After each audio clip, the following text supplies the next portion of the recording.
সুপ্রভাত বন্ধুগণ, আপনাদের সবাইকে জানাই প্রভু যীশু খ্রিস্টের নামে শুভেচ্ছা ও শুভকামনা। আসুন দেখি ঈশ্বর তার পবিত্র শাস্ত্র বাইবেল থেকে আজ প্রাতকাল আমাদের কি বলতে চান।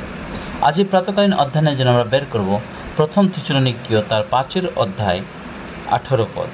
লেখা আছে, সর্ববিষয়ে ধন্যবাদ করো, কারণ খ্রিস্ট যিশুতে ইহাই তোমাদের উদ্দেশ্যে ঈশ্বরের ইচ্ছা। ঈশ্বর তার এই সুন্দর বাক্যে আমাদের সকলকে আশীর্বাদ যুক্ত করে। আমেন।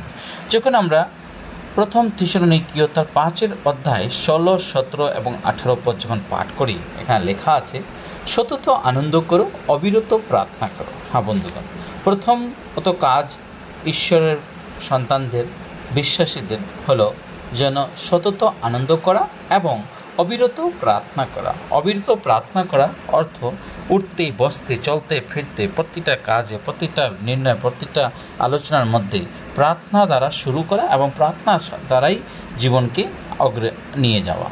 লেখা আছে, তারপরে আমরা বিগত কয়েকদিন ধরে এই পুরো মাসটি পড়ে যাচ্ছি ধন্যবাদের বিষয়ে। প্রভুর উপর ধন্যবাদ করা, তার আরাধনা করা, তার স্তুতি করা, তার স্তব করা, সে সময় বিষয়ে আমরা পড়ে আসতেছি। আজকে ওইখানে লেখা আছে, সর্ববিষয়ে ধন্যবাদ করো, কারণ খ্রিস্ট যিশুতে ইহাই তোমাদের উদ্দেশ্যে ঈশ্বরের ইচ্ছা। বন্ধুগণ, আমাদেরকে প্রভু যিশুর যে ইচ্ছা, সেই ইচ্ছা জানা খুবই প্রয়োজন। ঈশ্বরের ইচ্ছা যেন তার সন্তানেরা যেন সর্ববিষয়ে তাহাকে ধন্যবাদ করে এবং সর্বসময় যেন খ্রিস্ট যিশুতে যেন সর্বসময় বিশ্বস্ত থাকে, প্রভুর উপর নির্ভরশীল থাকে, সর্ববিষয়ে প্রভুর সেই বাক্যকে অনুসরণ করেন।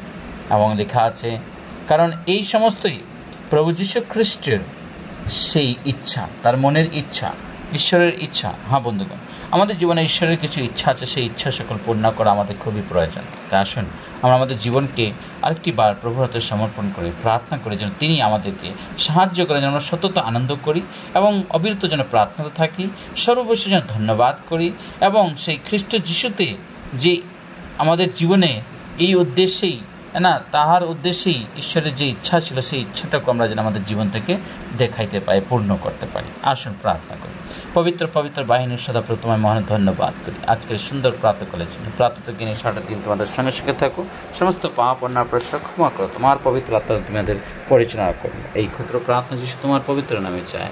আমেন।